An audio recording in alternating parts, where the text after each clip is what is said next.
Jadi kita bersyukur, berislam bersyukur, beriman bersyukur, karena konsep kehidupan itu dijelaskan dengan detail, sehingga kita punya harapan. Yang bahaya itu yang nggak punya harapan. Oh, udah kok kehidupan cuma begini aja, setelah itu meninggal, kita nggak ada ruginya. Kenapa? Kalau terbukti ada kehidupan, kita sudah punya bekal. Kalau nggak ada pun nggak ada ruginya. Sama-sama hidup, jelas. Tapi kita punya harapan yang tinggi karena konsepnya detail. Nggak mungkin bisa menggambarkan ini dengan detail kecuali yang menciptakan kita semua dan alam semesta ini. Baik. Kalau tasdidnya diambil, kullu nafsin dha'iqatul, diambil nih tasdidnya, hilang tasdidnya, tinggal sukun, jadi mayit. Ini bukan ilmu takatik ya, karena spesialisasi saya itu di bahasa Arab dan bahasanya untuk memahami Al-Quran. Di saya itu masuk jurusan bahasa itu untuk ngaji Al-Quran. Karena itu disertasi kami di akhir itu mengkaji bahasa Quran 30 juz. Saya terakhir yang disertasi yang terakhir itu tentang bahasa Al-Quran di tafsirnya Tahrir wa Tanwir Al-Ilal Nahwiyah ya, Anda Muhammad Tahir bin Ashur ya, min khilali tafsirhi At-Tahrir wa Tanwir. Jadi itu 30 juz kita analisis. Dan itu nyambung semua. Di bahasa Arab tuh uniknya harakat pun ada maknanya. Ini tasdid nih, masih bernafas. Tapi ketika diambil kullu nafsi dha'iqatul, diambil oleh maut, maka hilang tasdidnya, tinggal bulatan sukun, mayit. Ini. Bedanya apa? Kalau mayit masih hidup akan meninggal. Tapi kalau mayitun hilang nafasnya, sudah wafat dia. Bulat. Pertanyaannya gini nih, ini indahnya begini. Kenapa sukun? Sukun itu dari kata sakinah. Artinya sakinah, tenang. Pastikan saat jadi mayit kita wafat dalam keadaan tenang. Ini bukan utak-atik. Dan setiap manusia itu fitrahnya ke situ. Fitrahnya itu pasti pengen tenang setelah kematian, apapun yang dia kerjakan. Nggak percaya silahkan. Tahun 1996 itu ada penulis kartun terkenal di Jepang namanya Suzuki Watanabe. Dia bikin komik namanya Dragon Ball yang kemudian menjadi film-film yang favorit kan, film kartun. Itu kalau Son Goku Kamehameha Piccolo tuh sampai habis mati, atasnya ada buletan kan? Nah, sukun.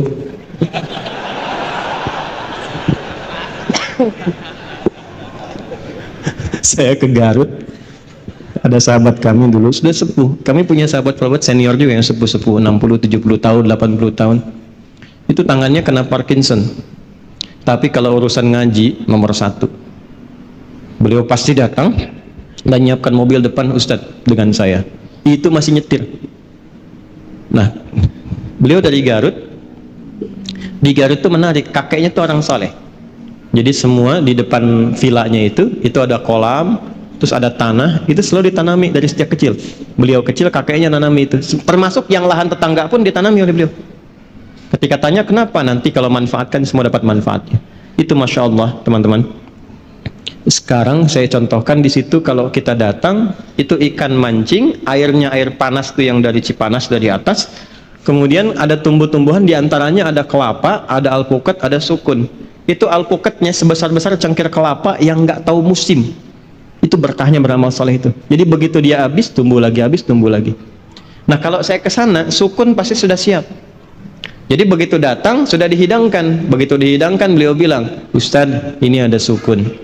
Saya bilang, Pak ini bukan sukun, ini fathah. Kalau sukun dia masih di atas bulat tuh, jatuh ke bawah kasrah. Istri bapak goreng itu fathah, dikumpulkan dhammah. Saya kira selesai sampai di situ. Saya kan bercanda. Rupanya dibawa lagi nampan itu ke istrinya, balik ke dapur. Mah, kata Pak Ustadz, ini bukan sukun, ini fathah. Sudah, balik sini.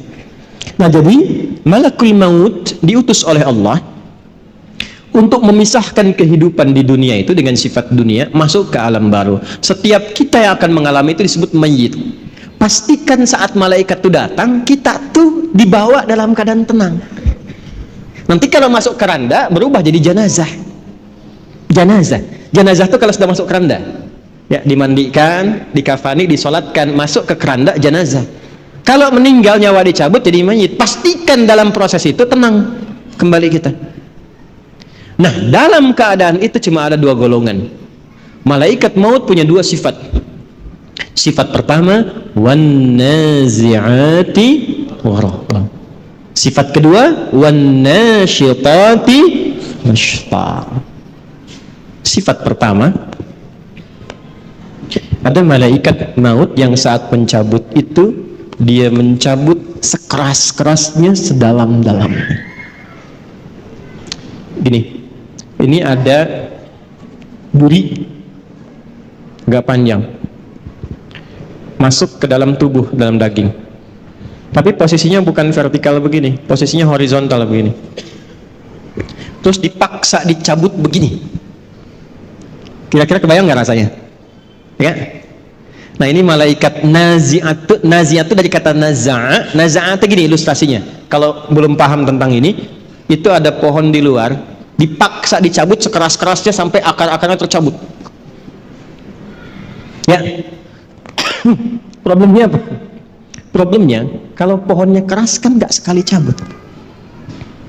Tarik, balik lagi. Tarik, balik lagi. Ya kan?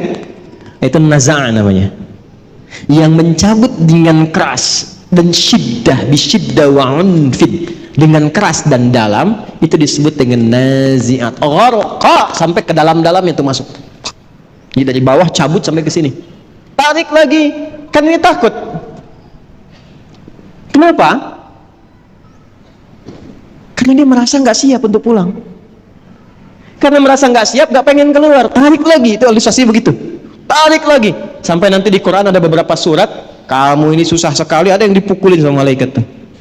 Tarik lagi, turun lagi, tarik lagi.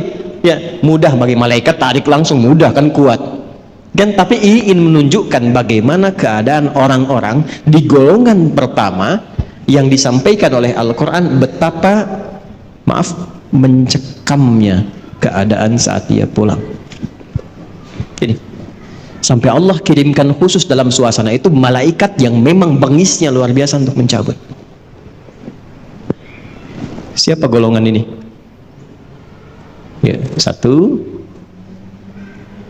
Ya. Nah, jangan lu dijawab, tenang. Dua.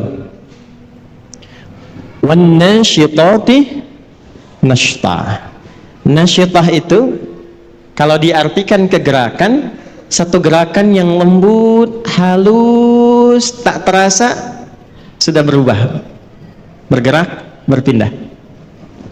Nabi ilustrasikannya begini, kalau ada rambut yang halus, lembut, tipis, kemudian ada adonan yang halus juga, lembut, tipis, kayak ngambil rambut itu dari adonan itu, halus, berpindah. Ya. Senyum, la ilaha illallah, meninggal. Sujud, nggak bangun lagi. Lagi baca Quran, cuman begini, la ilaha illallah, meninggal. Dan menariknya, yang seperti itu sekarang sudah banyak ditampakkan lewat video. Tuh, kalau sudah Allah tampakkan ayatnya menjadi kauniyah dan belum sadar juga, maka dengan cara apa lagi Allah berikan hidayah untuk bertobat?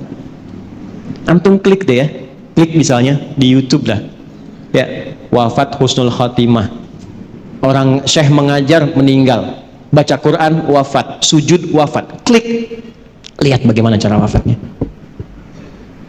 Nah, itu Allah tugaskan malaikat yang kedua, wan nasyitati nashta.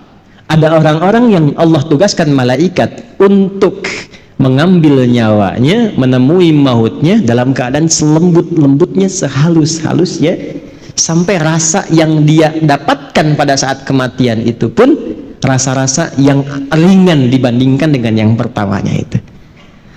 Kalau narik rambut yang halus dari adonan yang halus itu masih ada rasanya nggak?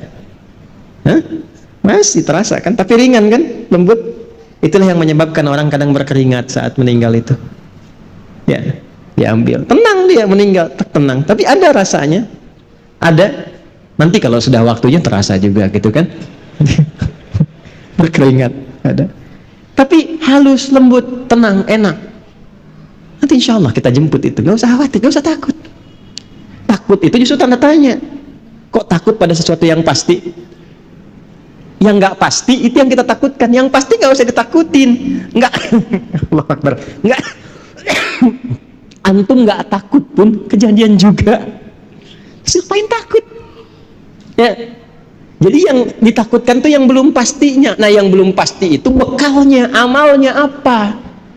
Begitu itu tidak pasti, itu yang kita khawatirkan karena nggak punya harapan untuk setelahnya. Baik, kita bahas yang kedua dulu sebelum tadi yang pertama saya kasih tanda tanya. Siapa orang-orang yang dicabut dengan lembut itu?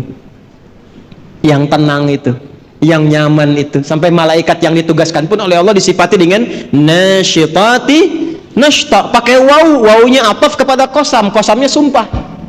Saya bersumpah, kata Allah, ada di antara hambaku yang aku kirimkan hanya malaikat yang lembut untuk mencabut nyawanya. Sumpahnya Allah mengirimkan malaikat yang lembut, selembut-lembutnya untuk mencabut nyawa hambanya. Siapa hamba yang dimaksudkan di sini? Teruskan dulu ayatnya.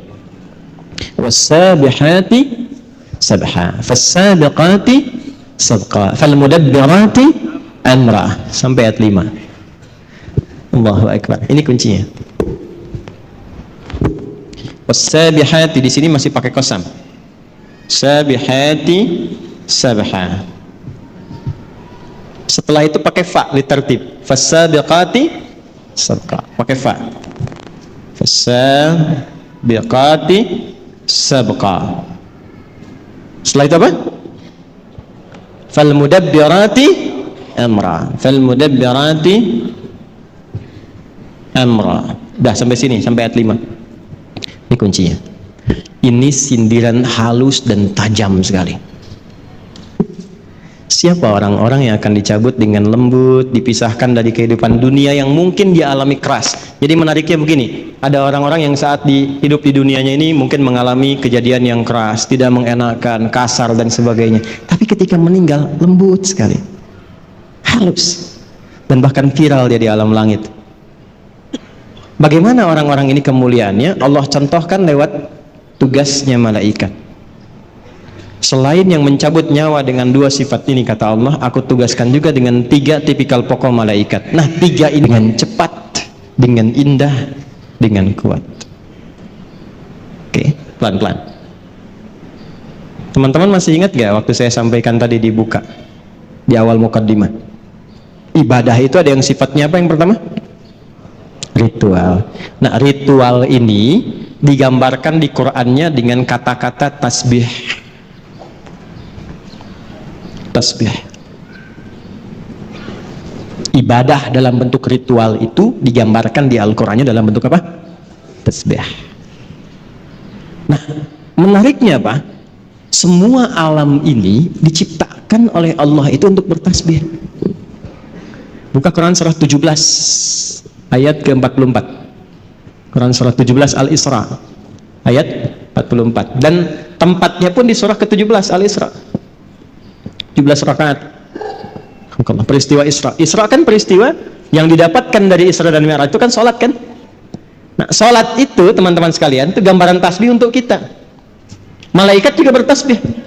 Tusabbihu lahu as-samawati as-sab'u wal ardu wa man fihin. Ada? Hah? Wa in min syai'in, terus tuh, dapat. Walakin la tafqahuna tasbihahum. Tusabbihu lahu as-samawati as-sab'a. Semua yang ada di alam langit bertasbih kepada Allah. Wal ard, dan yang di bumi bertasbih. Kalau antum baca tafsirnya, ini misal yang banyak didapatkan tafsir Ibnu Katsir misalnya, yang agak banyak riwayat di situ. Itu ngambilnya dari tafsir Ibnu Jarir At-Tabari. Ibnu Katsir banyak ngambil dari situ. Yang tafsir riwayat ya. Kalau yang mau pendek-pendek jalan lain. Tanwirul Mikbas itu pendek-pendek. Kalau mau ngambil tafsir riwayat tentang ayat ini, silahkan lihat. Itu akan mengambil satu riwayat di Mu'jam At-Tabrani, riwayat dari Abdurrahman bin Qutr. Ya, Abdurrahman bin Qutr ini meriwayatkan satu hal saat peristiwa Isra'nya Nabi sallallahu alaihi wasallam. Jadi begitu Nabi akan siap diberangkatkan antara Zamzam dan Maqam. Jadi ada Maqam Ibrahim, ada Zamzam, di antaranya itu ya dekat itu disiapkan berangkat dari mulai ke Masjidil Aqsa, naik kemudian ke langit. Itu apa komentar Nabi setelah turun? Saya mendengar malaikat semua bertasbih, bersahut-sahutan bertasbih pada Allah Subhanahu wa taala alam langit. Ya. Kalau Anda baca riwayatnya setelah itu di tafsirnya, teruskan tafsirnya sampai ke bawah, Anda akan temukan Allahu Akbar. Ini babnya iman ya, maaf, babnya iman. Pembuktiannya saat sakaratul maut. Kenapa Anda, saya, kita sering mendengar kalau makan itu sampai akhirnya? Mungkin di situ ada berkahnya. Pernah dengar? Ya kan? Karena setiap makanan dan minuman yang kita makan dan minum, itu sekalipun kita konsumsi, dia masih bertasbih kepada Allah Subhanahu wa taala. Riwayatnya ada. Baca tafsirnya, ini bukan saya pribadi, bukan. Ngaji tafsirnya, lihat. Sampai makanan yang akan yukal dimakan, itu masih bertasbih sebelum dimakan. Itu sebabnya kita nyari berkahnya. Ya. Kalau minum tuh, ada nggak habis, orang datang rebutan. Kenapa nyari berkahnya? Saya bilang, udah saya habisin berkahnya tadi. Canda aja. Itu gambaran. Nah, singkatnya, tasbih itu gambaran dari ibadah. Inti sholat itu kan di ruku dan sujud, ya kan? Wa aqimus sholata wa atuz zakata warka'u ma'ar raki'in. Ya Maryam uqnuti li rabbiki wasjudi warka'i ma'ar. Ya, inti sholat itu, inti paling pokoknya dari sekian rukun sholat itu di ruku dan sujudnya. Sebagai penghambaan kita kepada Allah, ruku dan sujud. Ruku dan sujud itu intinya tasbih. Coba lihat saat ruku baca apa? Subhana rabbiyal azim, tasbih. Saat sujud Subhana rabbiyal, intinya tasbih. Di tasbih itu jangan diartikan subhanallah saja, bukan. Tasbih itu kata atau kalimat singkat yang mewakili sifat-sifat ibadah kita kepada Allah dalam bentuk ritual. Jelas? Makanya kalau kita kurang dalam sholat tasbihnya, kurang maksimal ibadah ritual, kurang ruku khusyuk di dalamnya, kurang khusyuk dalam sujudnya, itulah sebabnya kenapa setelah sholat kita istighfar dulu. Setelah istighfar, tasbih, subhanallah, subhanallah, subhanallah. Itu diantara hikmahnya. Jadi bukan cuma bacaan, ada maknanya. Intinya apa dengan kalimat ini? Tusabbihu lahu as-samawatu as-sam'u wal ardu wa man fihinna. Kaitkan dengan wasabihati sabha. Aku bersumpah, malaikat saja ada yang aku buat untuk tasbih semuanya. Masa manusia gak mau tasbih? Malaikat saja aku ciptakan tanpa salah, itu masih tasbih. Malaikat itu dicipta tanpa salah, Pak. Satu-satunya makhluk, Bu, di muka bumi ini, ya, yang bertugas di muka bumi, tugas. Dan di alam langit dia bertugas. Satu-satunya makhluk yang Allah ciptakan tanpa salah cuma malaikat. Diciptakannya dari cahaya, materinya materi takwa. Quran surah 66 ayat ke-6. La ya'sunallaha ma amarahum wa yaf'aluna ma yu'marun. Malaikat tidak punya potensi maksiat. Makanya Anda nggak pernah dengar, misalnya, maaf, pernah dengar malaikat Jibril korupsi ayat? Nggak ada kan? Ya. Dan tidak pernah menukar posisi. Itu Firaun, se-Firaun ya, bikin jengkel, yang nyabut tetap malaikat maut.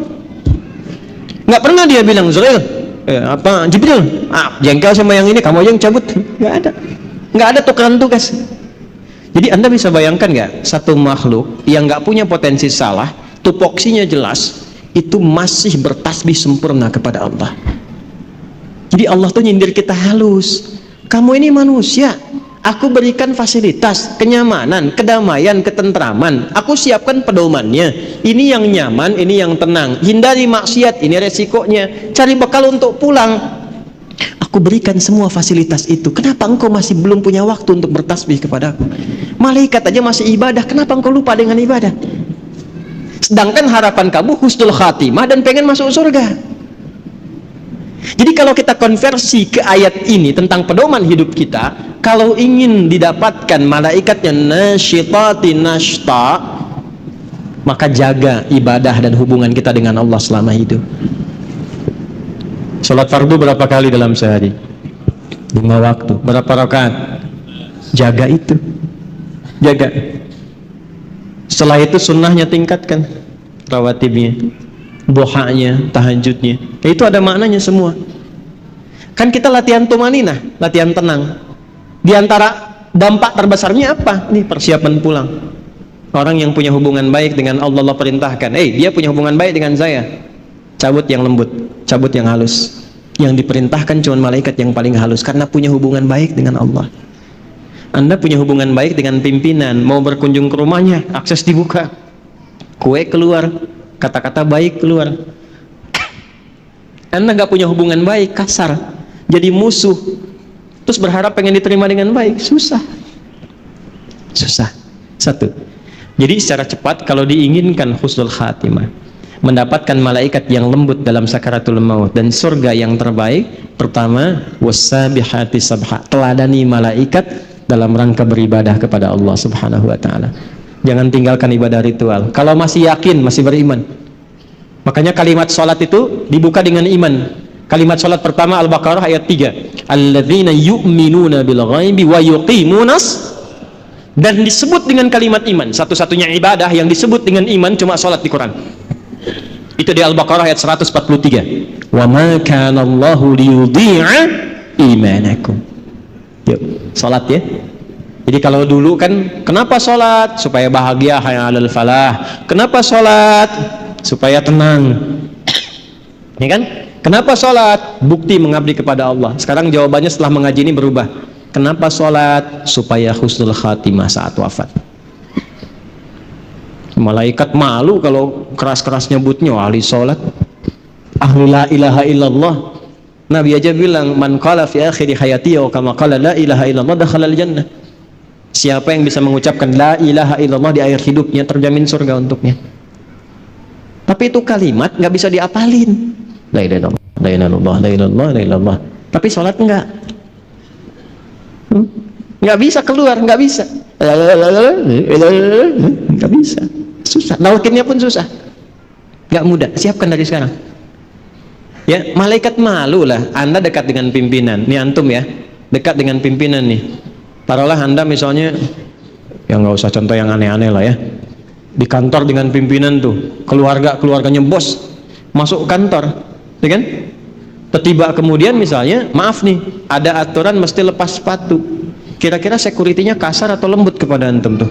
Sedangkan sepatu antum kotor, pas mesti dilepas. Kira-kira saat diminta untuk dilepas itu dia akan lembut atau kasar menyampaikannya? Pasti lembut, karena antum dekat dengan pimpinan, keluarganya. Antum bukan siapa-siapa, sekantor nggak ada yang kenal. Orang asing nggak jelas, pakaian juga nggak jelas, datang ke situ kotor semua, terus maksa pengen masuk. Kira-kira security bagaimana? Kencang, insya Allah kencang. Antum sholat dekat dengan Allah, la ilaha illallah tiap hari, ibadahnya luar biasa. Masa malaikat mau kencang-kencang nyebut nyawa antum? Umar bin Khattab, kenal? Aduh, udah mulai aneh nih ya. Ini kalau kita ngaji kitab-kitab hadis tuh dalam bab riwayat enak ngajinya, optimis kita menyebut kematian, nggak takut dengan alam kubur. Dan ini ada yang mengatakan asbabnya malaikat maut tuh salah satunya jadi sedikit malaikat mungkar nakir agak sedikit humble, itu gara-gara persoalan Umar. Datang, man rabbuka katanya. Nanti antum baca nih dalam riwayat hadis, man rabbuka. Umar tuh luar biasa, gak usah kasar begitu katanya. Santai aja, bahasa kita ya, santai aja. Anda akan tahu, saya ini sahabatnya Rasulullah, kekasihnya kekasih Allah. Ya, masa Anda bertanya seperti itu katanya? Harus dibalikin tuh. Bisa nggak Anda begitu tuh? Man rabbuka, itu kan? Masih nggak tahu kalau saya ini sering jamaah di Pondok Indah. Enggak, ini cuma gambaran saja. Kadang-kadang ulama-ulama itu kalau mau guyon itu ngambil-ngambil tuh seperti itu. Tapi memang teks-teks yang kita dapatkan itu yang Allah berikan kelembutan dalam setiap alam. Nyebutnya lembut, logikanya begitu. Masa yang dekat dengan Allah rajin sholat yang dikirim malaikat kasar, kan nggak mungkin. Masa kita salawat pada Rasulullah, dekat dengan Nabi, dengan amalan kita ikuti petunjuk, diancam di alam kubur dengan kata-kata kasar, kan nggak mungkin. Itulah nasyitati nasyta. Nah, untuk mendapatkan itu supaya lebih lembut lagi bagaimana? Cepat, pakai fa, berubah tuh. Ayat 4 pakai fa. Harfu 'atfin rabitin baina syai'aini bila hudud. Paham? Tidak. Huruf yang menyambungkan dua peristiwa tanpa jeda dengan cepat. Jadi begitu yang ayat 3 itu tasbih, ibadah. Yang keempatnya pakai fa, cepat nih, jangan tunda.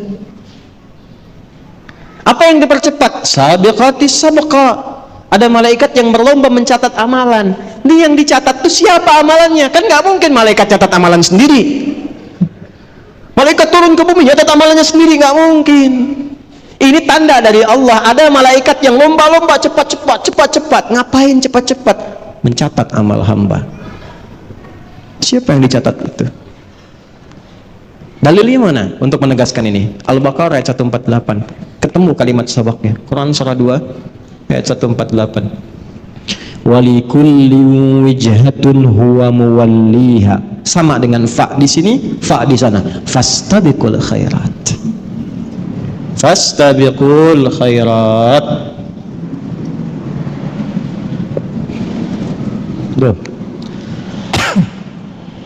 Tuh. Kencengin tuh. Ini maksudnya. Kencengin. Optimis kita. Di sini fasabiqatus sabqa, ya, fasabiqatis sabqa, di sini fastabiqul khairat. Walikulli wijhatun huwa muwalliha. Setiap hamba yang ibadah itu pasti punya kecenderungan fokus pada ibadah tertentu. Contoh, ada yang senang tahajud, belum konsisten puasa sunnah. Tahajud rutin tiap malam, tapi Senin Kamis belum puasa. Ada yang puasa Senin Kamis tapi tahajud belum, ya kan? Ada yang sudah sholat puasa Daud, bahkan sholat Daud nggak ada. Ya, puasa Daud yang ada ya. Senin puasa, Selasa tidak, Rabu puasa, Kamis sholat Daud nggak ada. Subuh sholat, duhur tidak, asar sholat, maghrib, nah itu nggak ada. Ya. Ini sudah puasa Daud, tapi tilawah Quran belum. Quran juga unik, ada yang senang baca tapi belum menghafal, ada yang senang hafal tapi nggak tahu arti, ada yang senang kajian ngaji artinya tafsir tapi juga baca belum optimal, ada yang begitu. Nah sekarang maksudnya apa?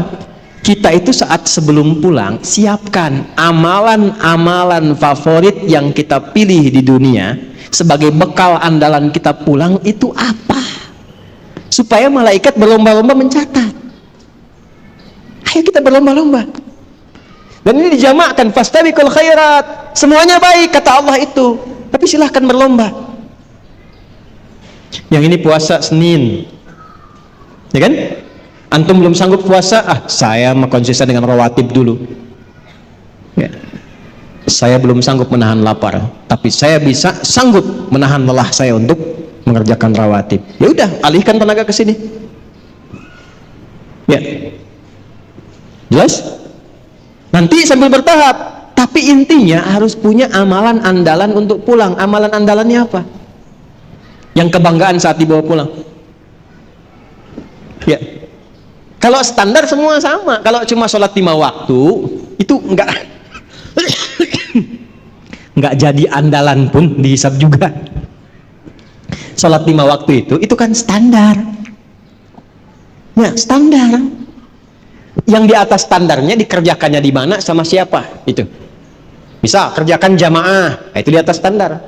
Kerjakan di masjid, di atas standar. Jadi kalau antum pengen masuk ke sini, malaikat cepat berebut mencatat, kerjakannya di mana? Masjid. Bagaimana mengerjakannya? Jamaah. Makanya saat salat Jumat kan hadisnya viral, malaikat berebut mencatat. Siapa yang datang duluan sebelum imam naik khutbah, saf pertama siapa? Sampai ketika khatibnya kemudian naik ke atas mimbar mengatakan assalamualaikum, maka ditutuplah kemudian buku catatan malaikat dan mereka semua duduk mendengarkan khatib berkhutbah. Malaikat aja duduk khusyuk mendengarkan khutbah. Makmumnya bikin khutbah sendiri. Tapi dicatat, itulah fasabiqatis sabqa. Nah, jadi intinya selama hidup, ayo berlomba-lomba kita meningkatkan bekal amal saleh dan siapkan satu jadi andalan untuk pulang. Contoh. Saya ini selalu rewel dengan Quran. Selalu rewel. Karena Quran ini kunci hidup di 3 alam. Ya. Hidup di dunia diberkahi, meninggalnya berkah. Teman-teman kemarin mengikuti nggak yang pesawat jet di Malaysia ada yang jatuh itu?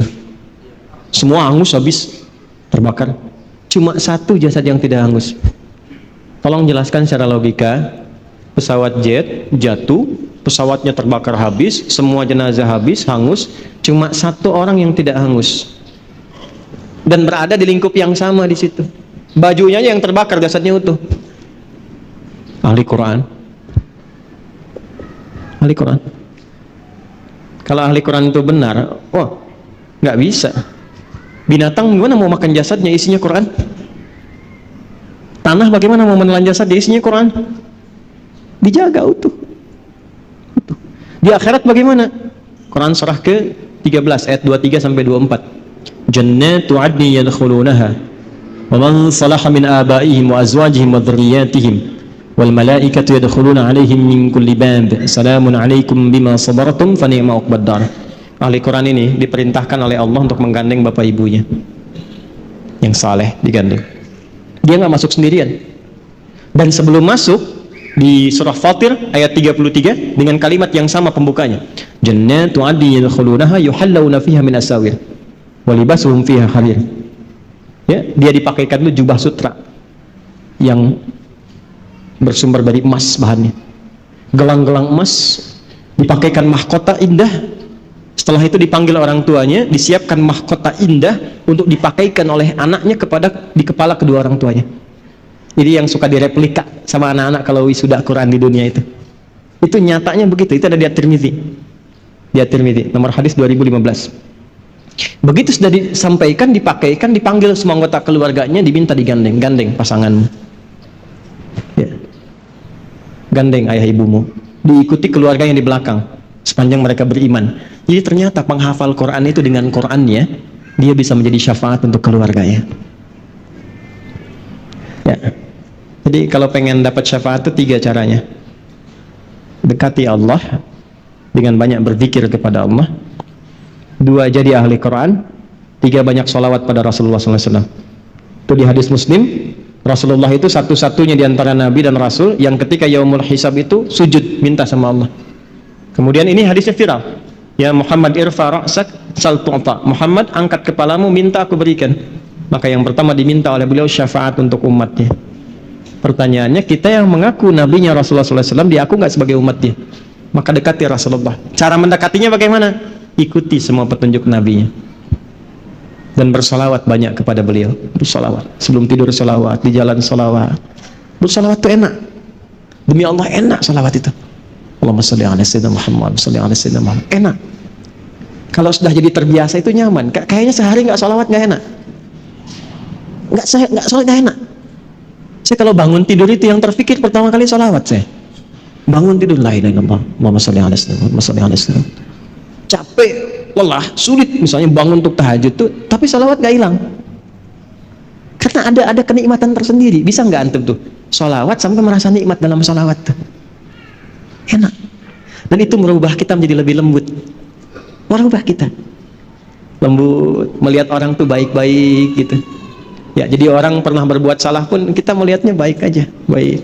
Karena dia selama hidup masih punya hak untuk menjadi baik. Alhamdulillah tuh. Coba berlatih. Nah, itu bagian pertamanya. Yang terakhirnya apa? Fal mudabbirati amra. Bukan cuma ibadah ritual. Semua urusan kehidupan kita itu ada malaikat yang ditugaskan untuk mengatur dan mencatat. Mikail tugasnya apa? Menurunkan rizki. Ya, kan yang cari antum. Pertanyaannya, antum cari rizki itu untuk yang halal atau yang haram? Anak itu rizki dari Allah. Nabi Zakaria ketika minta rizki bentuknya anak.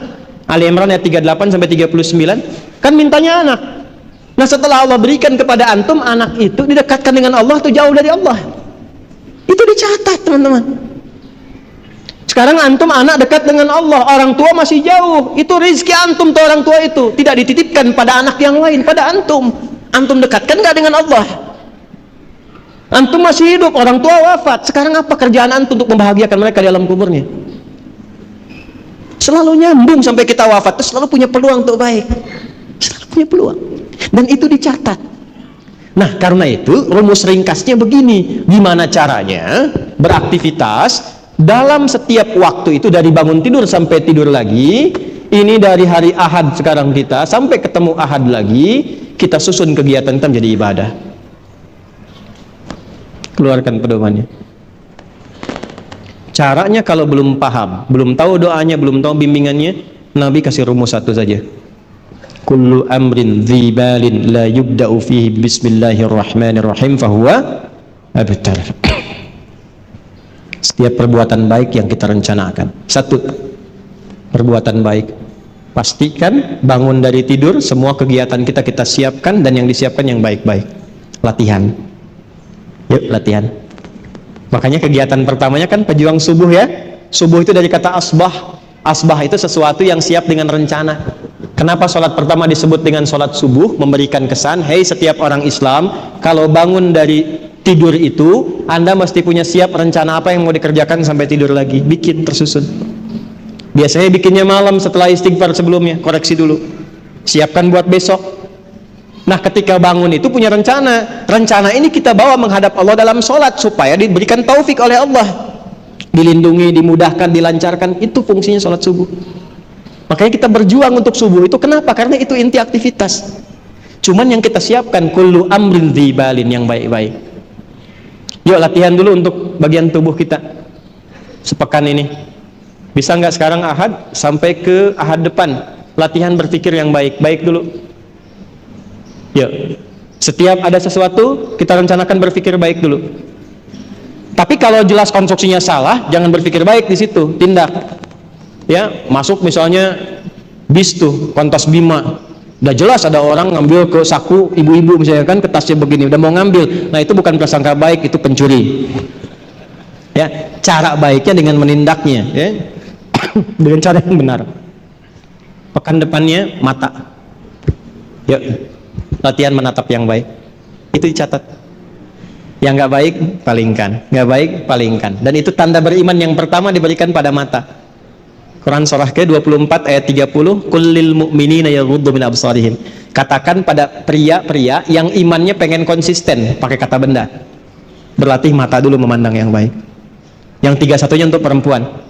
Dari mata turun ke mulut dulu, langsung ke hati aja. Jomblo ya? Insya Allah ya. Baik, mudah-mudahan ketemu jodoh ya. Sebelum kiamat kurang 2 hari lah. Ada pengalaman nikah. Baik. Dari mata turun ke lisan. Al-Hujurat ayat 11-12. Latihan setelah lancar mata, pekan depan. Ini ringan Pak, tapi merubah hidup kita. Akan merubah hidup kita. Latihan. Ya ayyuhalladzina amanu la yafraqu min qaum la yaghtab ba'dukum ba'dha. Hei orang-orang yang beriman, berusaha keras menata lisanmu, jangan cela orang. Jangan bikin hoax. Jangan membicarakan keburukan orang. Jangan marah. Pilih di antara ini.